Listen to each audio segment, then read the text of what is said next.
प्रधानमंत्री नरेंद्र मोदी कोरोना संक्रमण पर उच्च स्तरीय बैठक और तैयारी की समीक्षा कर रहे हैं। इससे ठीक पहले कोविड टास्क फोर्स से जुड़े डॉक्टर नरेंद्र कुमार अरोड़ा ने कहा कि पिछले 24 घंटे में 2 लाख से ज्यादा नए संक्रमित जरूर आए हैं, लेकिन किसी को घबराने और डरने और दहशत में आने की जरूरत नहीं है।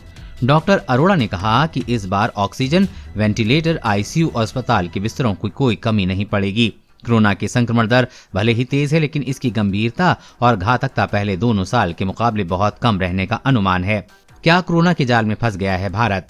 डॉक्टर अरोड़ा ने कहा कि ऐसे सवाल बेमानी हैं। पिछले साल तक देश की 80% आबादी किसी न किसी रूप में डेल्टा वेरिएंट की चपेट में आ चुकी है। 80 से 85% बच्चे इससे संक्रमित होकर ठीक हो चुके हैं। 86,08,12,039 लोगों को टीके की पहली और 63,19,98,826 लोगों को दूसरी खुराक लग चुकी है। 2,29,49,280 बच्चों और 15 से 18 साल को टीका लग चुका है। कहने का आशय है कि बड़े पैमाने पर लोगों में संक्रमण प्रतिरोधक क्षमता विकसित हो चुकी है। इसलिए कोरोना का संक्रमण न तो बहुत घातक होगा, न गंभीर। जानलेवा मामलों की संख्या डेल्टा वेरिएंट के मुकाबले बहुत ही कम रहेगी।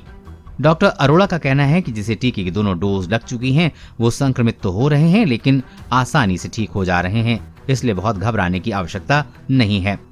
सरकार और शीर्ष स्तर पर हर रोज हो रही है निगरानी और समीक्षा। डॉक्टर अरोड़ा ने कहा कि कोरोना संक्रमण काल से ही इसकी निगरानी और समीक्षा लगातार जारी है। इस समय भी हर रोज संक्रमण पर निगरानी की प्रक्रिया काफी तेज है। शीर्षस्थ नेतृत्व के स्तर पर काफी संवेदनशीलता बढ़ती जा रही है। उन्होंने कहा कि 981 ट्रेन का परिचालन रद्द कर दिया गया है ताकि संक्रमण की रफ्तार को कम किया जा सके। दिल्ली में शुक्रवार रात 10 बजे से वीकेंड कर्फ्यू को लागू करने से इसकी संक्रमण दर को 30% तक कम किया जा सकेगा। यहाँ हमारी रणनीति है कि एक साथ पूरा देश इस संक्रमण की चपेट में न आ जाए। लोग संक्रमित होते रहें और ठीक होते रहें। इसका संक्रमण सर्दी जुकाम जैसा बन जाए। इसके साथ साथ जीन सीक्वेंसिंग बड़े पैमाने पर की जा रही है। डॉक्टर अरोड़ा ने कहा है कि 2 साल में कोरोना ने स्वास्थ्य सेवा से जुड़े विशेषज्ञों को बहुत कुछ सिखाया है। हम यथाशीघ्र आपातकालीन योजना पर काम करने के बेहतर तरीके अपनाने का अनुभव पा सकेंगे। इन अनुभवों को पूरी तरह से अपनाया जा रहा है। जनता भी हुई जागरूक। अब सब अस्पताल नहीं आते। डॉक्टर अरोड़ा ने कहा कि जनता ने भी काफी कुछ सीख लिया है। पिछले साल 1.75 लाख संक्रमण का मामला आने तक अस्पतालों में बिस्तर भर गए थे। इस साल अभी 85% अस्पताल के बिस्तर, गहन चिकित्सा कक्ष सब खाली हैं। अब लोग सीधे अस्पताल की तरफ नहीं भाग रहे हैं।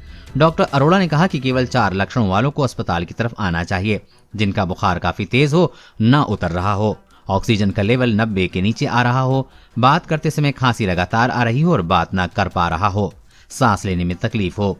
उपरोक्त 4 लक्षणों को छोड़कर किसी को अस्पताल आने की आवश्यकता नहीं है। घर पर ही बेहतर इलाज संभव है।